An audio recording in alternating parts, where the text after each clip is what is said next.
welcome back to my channel. Jadi hari ini aku mau bahas tentang preparation before pregnancy.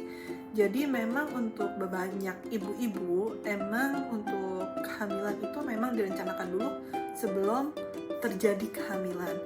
Nah, kadang-kadang kan apalagi yang baru nikah ya, yang benar-benar nggak ada bayangan, dan apalagi mungkin buat yang teman-temannya juga belum nikah, jadi nggak ada bayangan apa sih yang perlu disiapin sebelum kita mau hamil kayak gitu.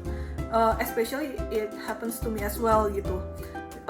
Dimana baru 1 atau 2 teman dekat yang mengalami kehamilan, dan itu pun kita nggak tahu detail apa yang terjadi, apa yang mereka planning, apa yang mereka siapkan kayak gitu. Nah, jadi beruntungnya ada ya yang lebih tua, yang beda beberapa tahun, itu yang udah nikah duluan, yang emang udah punya anak, itu dia ngasih tahu beberapa hal yang aku belajar banyak dari dia. Coba kita bahas ya, kira-kira apa aja sih yang bakalan penting banget buat persiapan sebelum kehamilan. Oke?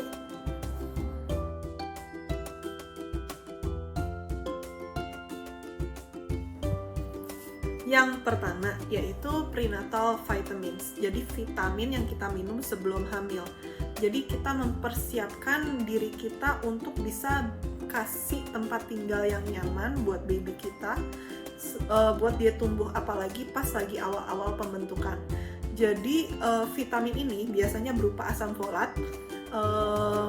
Bentukannya kayak gini, ini salah satu mereknya yang kemarin juga aku konsumsi. Harganya murah banget, jangan berpikir ini bakalan mahal banget kayak ratusan ribu. Ini kayak harganya cuma belasan ribu, ada yang 11 atau 13 ribu, aku lupa, tapi kurang lebih harganya segitu. Jadi memang vitamin ini mantep banget. Emang dari beberapa sumber ngasih tahu, katanya vitamin asam folat ini emang digunakan juga, satu untuk ngebantu kesuburan, yang kedua yaitu juga buat mencegah adanya birth defect, jadi cacat kehamilan kayak gitu. Nah, sangat worth it buat kita invest di sini, buat kita ingetin tiap hari kita minum vitamin ini buat mencegah birth defect untuk baby kita. Jadi kita siapin yang terbaik buat baby kita.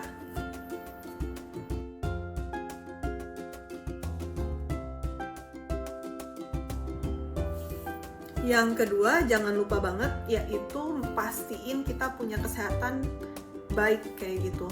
Jangan ada penyakit kalau bisa, dan kalau bisa badan kita benar-benar sehat.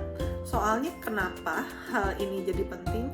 Kalau untuk penyakit, especially penyakit sexually transmitted disease, itu bisa berpengaruh kepada perkembangan janin dan bisa terjadi kegagalan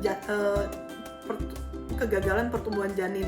Jadi adanya tidak sempurnaan janin itu. Nah, itu amat sangat berbahaya, makanya make sure kita sehat dulu, tidak ada penyakit kayak gitu.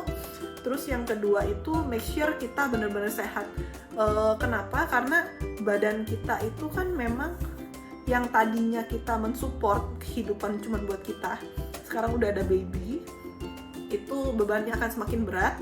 Jadi badan lebih cepet capek. Terus udah gitu, kita biasanya yang emang udah ada penyakit kayak penyakit lambung, itu akan jadi semakin parah, and it happens to me as well. Jadi emang sebelumnya emang pencernaannya kurang baik, dan begitu hamil, karena kita lebih banyak menyerap makanan di dalam badan kita itu, dan ada perubahan hormon itu, mungkin terkait erat ya, dimana lagi awal-awal masa kehamilan itu aku bener-bener mual banget. Dan bukan berarti semuanya mengalami hal seperti itu, tapi itu terjadi padaku. Jadi emang mualnya agak terjadi lebih lama daripada yang seharusnya. Biasanya kan 3 bulan pertama, tapi buat aku itu terjadi sampai di bulan ke-6, bulan ke-7 juga masih berasa dikit banget. Cuman itu salah satunya, kata dokter, itu dipengaruhi karena memang dari sebelumnya juga udah ada penyakit lambung itu. Jadi make sure kita badannya kuat, badannya fit, badannya juga sehat.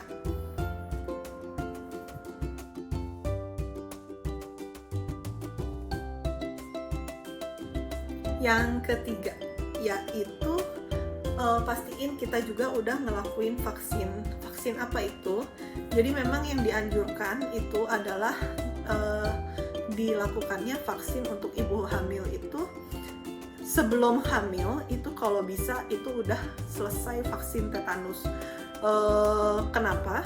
Karena pada saat hamil kalau kita misalnya nih kita harus dioperasi sesar pada saat ngelahirin, itu kan ada resiko untuk terjadinya transmisi penyakit tetanus.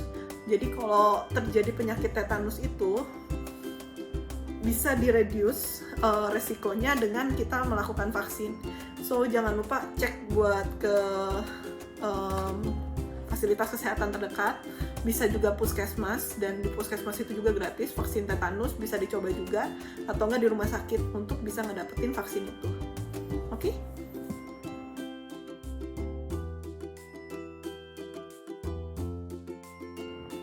Yang keempat, yang udah obvious banget, quit smoking, quit alkohol, jangan minum alkohol, jangan ngerokok, karena emang dua hal itu yang memang sangat berbahaya buat baby, amat sangat tidak disarankan, apalagi dalam kondisi kehamilan.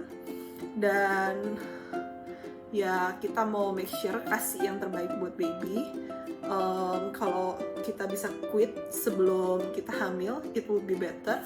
So buat ibu-ibu, mungkin buat teman-teman yang emang terbiasa minum dan terbiasa ngerokok, untuk berhenti akan sulit, tapi aku rasa kalau lagi hamil it's worth it untuk mempersiapkan yang terbaik buat baby. Oke?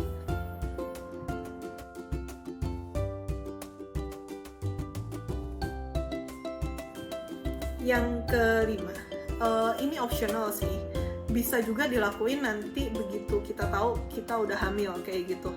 Jadi yang aku belajar, kalau misalnya kita itu begitu hamil, kita kan perlu cari-cari dokter nih. Dan cari-cari dokter itu nggak gampang. Kayak nyari dokter yang pas, nyari dokternya yang rumah sakitnya yang kita serap juga, yang biayanya serap ke kita juga, itu nggak gampang. Jadi kalau misalnya memang mau, bisa mulai cari-cari nih, dokter yang mana sih yang kira-kira cocok sama kita, rumah sakit yang mana sih yang kira-kira cocok sama kita. Soalnya biasanya nanti kalau misalnya udah hamil nih, kita pengen kalau bisa tuh dari awal kita kontrol ke dokter, semuanya itu di handle sama satu dokter yang sama, biar dokter itu tahu bener-bener ada masalah apa sih sama baby kita, bisa bener-bener langsung hands in. Kalau misalnya ada masalah bisa langsung cepet notice ada masalah, jadi bisa langsung ditanganin, so everything's going to be better. Jadi dan satu hal lagi, dokter itu biasanya kalau kita mau ngelahirinnya di handle sama dokter ini, kita harus make sure dokter ini praktek di rumah sakit yang kita mau, dimana kita ngelahirin. So mulai cek-cek biayanya berapa, dokternya di mana. Oke?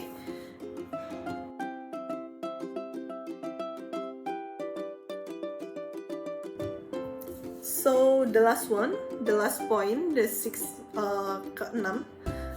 poin ke-6 yaitu siapin finance. Absolutely. Soalnya emang biaya hamil dan lahiran dan segala kebutuhannya itu nggak murah.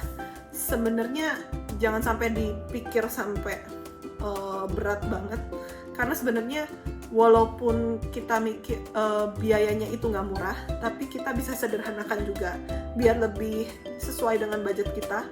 Tapi jangan sampai kita nggak nyiapin juga secara finance kayak gitu.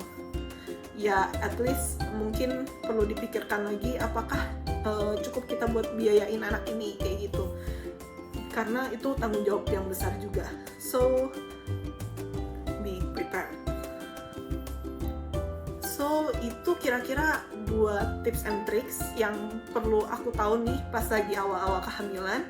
Buat teman-teman yang mau sharing, kira-kira apa lagi sih yang perlu kita perhatiin pas lagi persiapan kehamilan, dan apalagi sih yang perlu kita tahu pas lagi persiapan kehamilan. Jangan lupa komen di bawah buat kita bisa ngobrol-ngobrol bareng, dan aku juga bisa belajar dari teman-teman. Kira-kira apa lagi sih yang perlu aku tahu pas lagi persiapan kehamilan? Oke? Thank you guys.